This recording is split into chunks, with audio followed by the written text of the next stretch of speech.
ہمارا دین کامل، اکمل اور مکمل دین ہے، اور ہمیں صرف یہ دنیا ہی بہتر بنانے کی تلقین نہیں کی گئی، آخرت کو بہتر بنانے کا حکم نامہ بھی ہے۔ اور نہ صرف کہ ہم آخرت کو ہی بہتر کرنے میں لگ جائیں اور اس دنیا کو برباد کر ڈالیں، اس میں اللہ تعالیٰ کی عطا کردہ نعمتوں سے لطف اندوز نہ ہو پائیں، تو ہمارا دین ہمیں یہ بھی نہیں سکھاتا، بلکہ دونوں جہانوں کی بہتریوں کو حاصل کرنا شریعت اسلامیہ کا مقصود ہے۔ اللہ کے محبوب علیہ السلام کی خدمت میں ایک صحابی حاضر ہوئے تو وہ سخت کمزور تھے۔ ان کی کمزوری کو بیان کرنے کے لیے ایک تمثیل دی گئی کہ چوزے کی طرح کمزور تھے، یعنی بہت کمزور تھے۔ تو اس حالت میں جب دیکھا تو فرمایا کہ تم نے اللہ سے کوئی دعا کی تھی؟ انہوں نے کہا جی حضور، میں نے اللہ سے ایک دعا کی تھی، شاید وہ قبول ہو گئی ہے، اور میری یہ جو حالت ہے آپ ملاحظہ فرما رہے ہیں، یہ اس دعا کی قبولیت کا نتیجہ ہو سکتا ہے۔ فرمایا تم نے کیا دعا کی تھی؟ عرض کی میں نے بارگاہ عزتی میں عرض کی، مالک آخرت کے حصے کے دکھ بھی مجھے دنیا میں ڈال دے تاکہ میری آخرت ٹھیک ہو جائے۔ تو یہ دعا شاید قبول ہو گئی ہے، تو بہت ساری بیماریاں، تکلیفیں، آلام و مصائب، اپنوں اور بیگانوں کی طرف سے پہنچنے والی تکلیفیں اور بہت ساری تلخیاں مجھے توڑتی رہتی ہیں، تو شاید یہ میری اس دعا کی قبولیت کا سبب اور ذریعہ ہے۔ تو اس بات کو سن کر حضور خوش نہیں ہوئے کہ چلو کوئی بات نہیں، اس نے دنیا جیسے تیسے کاٹ ہی لے گا، آخرت تو بہتر کر لی۔ آقا کریم نے ناراضگی کا اظہار فرمایا اور ارشاد کیا کہ تو نے یہ کیوں کہا کہ آخرت کے حصے کے دکھ بھی دنیا میں آ جائیں؟ تو نے یہ کیوں نہیں کہا ربنا آتنا فی الدنیا حسنۃ وفی الآخرۃ حسنہ، اللہ میرا یہ جہاں بھی بہتر کر دے، وہ جہاں بھی بہتر کر دے۔ تو اس دنیا میں ہم ذلیل ہونے کے لیے نہیں آئے، دنیا میں بھی عزت ملے، وقار کی زندگی ملے، آسودگی ملے، راحت نصیب ہو، تسکین قلب میسر آئے، عزت ملے، آبرو ملے اور آخرت بھی اچھی ہو۔ لیکن ہماری ترجیح آخرت ہے، لیکن دنیا پر بھی ہم دنیا کے فوائد سے بھرپور متمتع ہو سکتے ہیں۔ ہماری شریعت اس سے ہمیں روکتی نہیں ہے، اس کی ترغیب دیتی ہے۔ اب دو جہاں کی بہتریاں حاصل کرنے اور ان کو پانے کے لیے جو جد و جہد کی جاتی ہے، جو محنت کی جاتی ہے، جو تگوتاز کی جاتی ہے، اگر وہ جائز طریقے پر مشتمل ہے تو وہ عین دین ہے، اور دونوں جہانوں کی بہتریوں کو حاصل کرنا اور ان کا میسر آ جانا یہی فلاح ہے۔ تو اس لیے میرے اور آپ کے رب نے ہمیں فلاح کی منزل پر فائز المرام کرنے کے لیے دستور العمل عطا کیا۔ قد افلح من تزکا، حقیقت میں کامیاب کون ہے؟ سرخرو کسے کہتے ہیں؟ تو فرمایا کہ کامیاب وہ ہے جس نے اپنے باطن کو ستھرا کر لیا، اندر کو صاف کر لیا۔ جب اندر صاف ہو گیا تو پھر حقیقی فلاح بندے کو نصیب ہو گئی۔ تو اندر کی ستھرائی، اندر کی پاکیزگی، پاک دامنی، عفت، نگاہوں کی پاکیزگی، خیالوں کی طہارت، یہ شریعت اسلامیہ کا مطلوب ہے اور یہ تصوف کا موضوع ہے۔ تزکیہ نفس، اپنے آپ کو پاک کرنا، اپنے اندر کی غلاظتوں کو دور کرنا۔ مرشد کا کام یہی ہوتا ہے کہ وہ ایک نگاہ کرے اور من کی دنیا ستھری کر دے، اندر کے میل اتار دے۔ پاکیزگی، عفت اور پاک دامنی کی نشأت کا ذریعہ ہو اس کی نگاہ۔ تو یہ اندر کو صاف کرنا، اندر کو ستھرا کرنا، یہ مطلوب ہے۔ اس لیے ہم اہل اللہ کے پاس آتے ہیں۔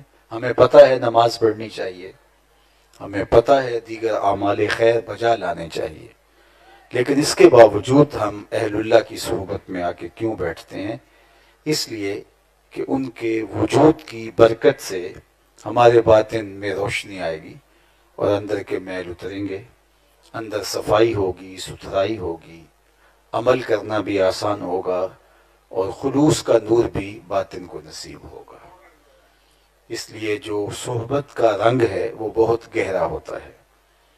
اس لیے اللہ جل شانہ کے بندوں کی صحبت میں بیٹھنے کی تلقین کی گئی ہے۔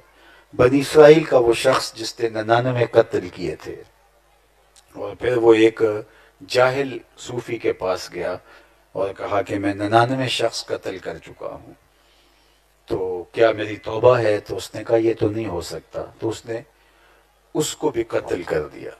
اذا یئس الانسان طال لسانہ کسن نور مغلوب یسول علی القلب، کہتے ہیں جب انسان مایوس ہو جائے تو وہ زبان دراز ہو جاتا ہے، جس طرح بلی مغلوب ہو جائے تو وہ کتے پر بھی حملہ کر دیتی، حالانکہ اس کی طاقت نہیں ہوتی کہ اس کا مقابلہ کر سکے۔ اس طرح جو اشتہاری ملزم ہوتا ہے، مجرم ہوتا ہے، اس کو پھر قید میں رکھا جاتا ہے، جس کو سزائے موت ہو گئی ہو کہ وہ تو اب مرے گا تو وہ اوروں کو بھی نقصان پہنچاتا ہے۔ تو وہ 99 قتل کر چکا تھا اور ایک ادنا سا چراغ امید کا روشن تھا، وہ بھی بجھا دیا گیا۔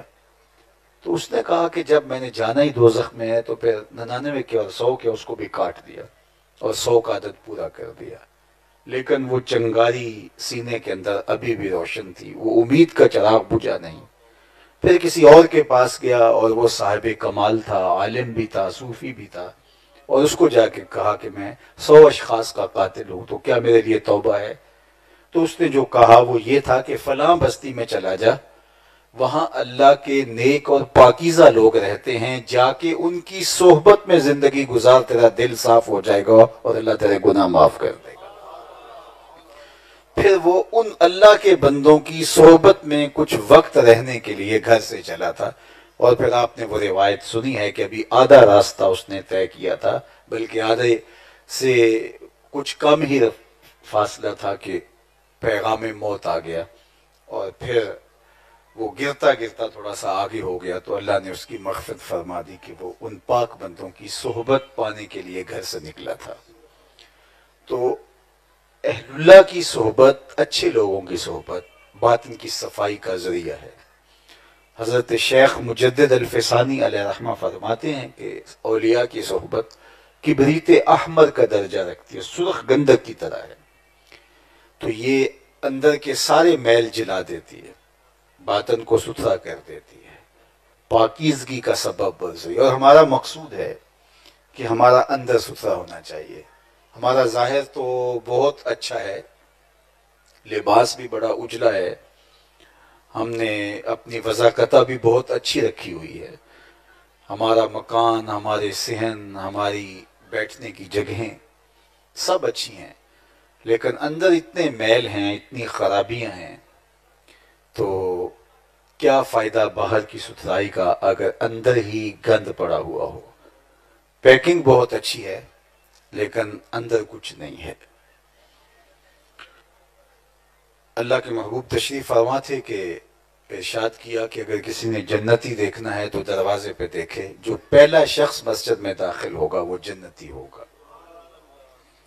تو صحابہ کہتے ہیں کہ بوڑھا شخص، بائیں ہاتھ میں اس نے جوتا پکڑا ہے اور تازہ آثار وضو اس کے چہرے پہ حویدہ ہیں، تازہ تازہ وضو کر کے آیا ہے اور ٹپک رہے ہیں پانی کے قطرے، وہ مسجد میں یوں داخل ہوا، بیٹھ گیا، مجلس اختتام کو پہنچی، لوگ گھروں کو پلٹ گئے، وہ بھی چلا گیا۔ دوسرا دن آیا تو پھر حضور علیہ السلام نے فرمایا صحابہ اگر جنتی دیکھنے کا شوق ہے تو دروازے پہ نظر رکھو، جو اب سب سے پہلے مسجد میں داخل ہوگا وہ جنتی ہوگا۔